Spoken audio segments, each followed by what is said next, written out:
여러분의 네트워크에서 오가는 모든 데이터를 아무도 모르게 마치 투명인간처럼 들여다볼 수 있다면 어떨까요?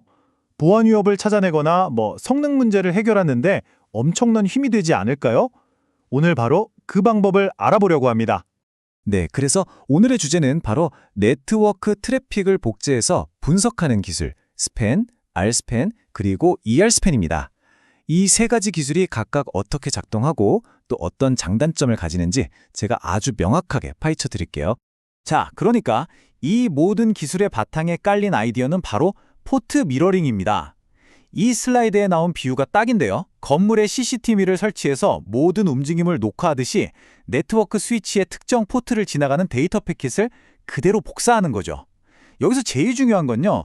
원본 데이터는 전혀 건드리지 않는다는 거예요. 그냥 조용히 사본만 하나 만드는 겁니다. 좋습니다. 그럼 가장 기본부터 한번 시작해 볼까요? 바로 로컬 스팬입니다.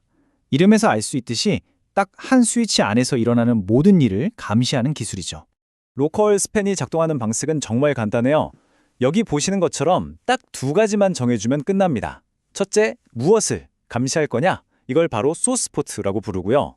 그리고 둘째, 복사한 데이터를 어디로 보낼 거냐? 이게 바로 목적지 포트입니다. 어떤 특정 서버나 사용자에게 문제가 생겼을 때 빠르게 진단하기에 아주 유용하겠죠? 근데 여기서 진짜 재밌는 게 이 목적지 포트의 특징이에요. 이 슬라이드를 보시면 명확하게 아실 텐데요. 일반 포트랑은 완전히 다르게 움직입니다.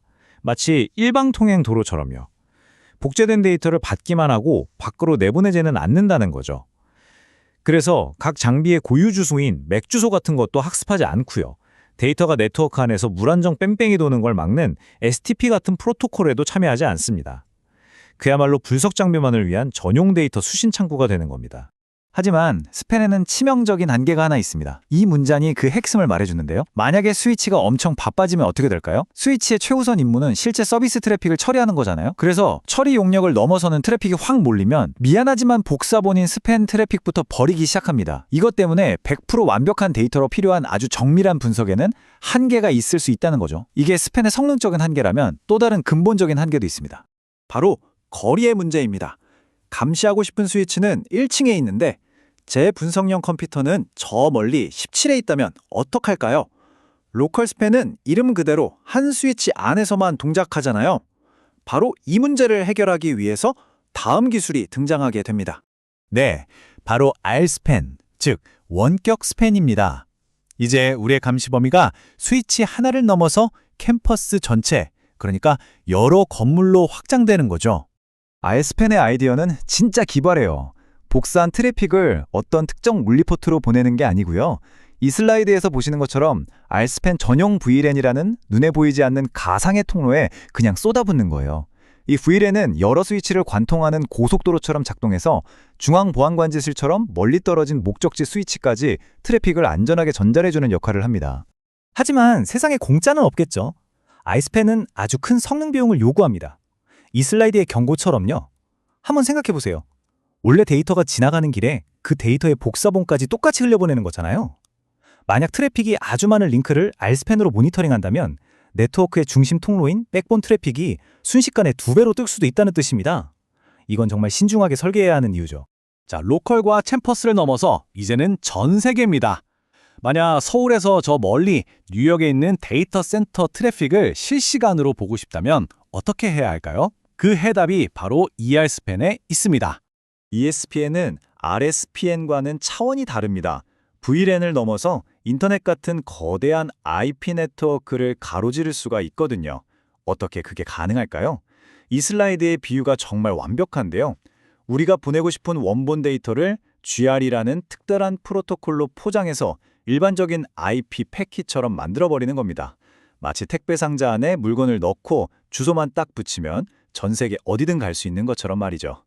이 포장 기술 덕분에 ER스팬은 아주 강력한 추가 기능들을 제공합니다. 단순한 VLAN을 넘어서 라우터와 인터넷을 자유롭게 넘나들 수 있게 되는 거고요. 심지어 여러 개의 감시 데이터를 구분하는 아이디를 붙이거나 나노초 단위의 정밀한 타임스탬프를 찍어서 이게 정확히 언제, 어디서 발생한 트래픽인지까지 알 수 있습니다. 로컬 스팬에서는 상상도 못할 정밀함이죠. 자, 지금까지 세 가지 기술을 모두 살펴봤습니다. 그럼 이제 어떤 상황에 어떤 기술을 써야 할지 명확하게 정리를 좀 해봐야겠죠? 이 비교표가 모든 것을 말해줍니다. 범위, 전송 방식, 복잡도까지 한눈에 딱 보이죠? 아주 간단하게 한 스위치 내부만 볼 거라면 로컬 스팬으로 충분합니다. 여러 스위치가 묶인 캠퍼스 네트워크라면 R스팬을 고려해야 하고요. 그리고 클라우드 환경이라든지 라우터를 넘어서 인터넷을 경유해야 한다면 고민 없이 이 R스팬을 선택해야 합니다. 보시다시피 기능이 강력해질수록 복잡성은 당연히 높아지겠죠. 오늘 내용을 통해서 우리가 꼭 기억해야 할 몇 가지가 있습니다.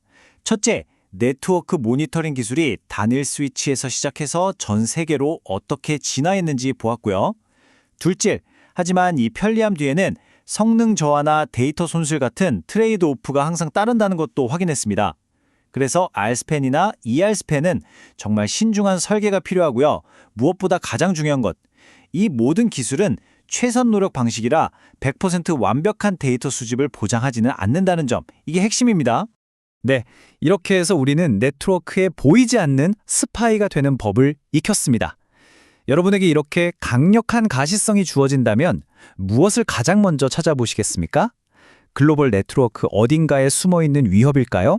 아니면 클라우드 서비스의 미묘한 성능 저하를 일으키는 그 원인일까요? 선택은 여러분의 몫입니다.